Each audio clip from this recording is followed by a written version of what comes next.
টানা বৃষ্টিতে পানিহাটি রাজ্য সাধারণ হাসপাতালে চিত্র এখন ভয়াবহ। হাসপাতালের আউটডোর থেকে শুরু করে ওয়ার্ড পর্যন্ত সর্বত্র জল জমে আছে।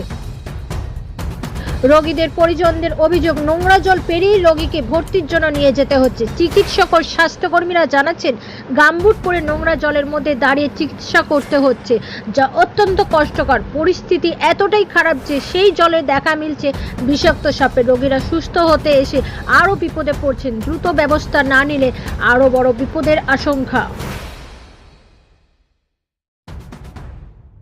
জল হওয়াটা খুব দুষ্কর ব্যাপার, কারণ আমার সাধারণ মানুষের জন্য তাও অ্যাডজাস্টমেন্ট করা যায়, কিন্তু একটা রোগীর জন্য সেটা দুষ্কর ব্যাপার। কারণ একটা ঠান্ডা এখনকার যে বৃষ্টিতে এখন ন্যাচারাল ব্যাপার, যে এখন ঠান্ডা জ্বর যেরকম লাগছে, সেটা যদি এরকম জল থাকে না, অনেকটা প্রবলেম হয় মানুষ। এই পরিস্থিতির মধ্যেই আমাদের ডিউটি করতে হচ্ছে। খুব বাজে অবস্থা আমাদের, মানে চারিদিকে ওয়ার্ডগুলোতেও পুরো একদম স্ট্যাগনেন্ট। আজকে 4 দিন ধরে জল জমেছে, সেই জল ততটাই নোংরা হয়ে গেছে এবং তার মধ্যে মানে মল মূত্র এভরিথিং করছে, ভাসছে, সাপ মাছ। এখানে তো পানিহাটি হসপিটালে প্রত্যেকবারই জল জমে, কিন্তু এবার জল আর একেবারেই নামছে।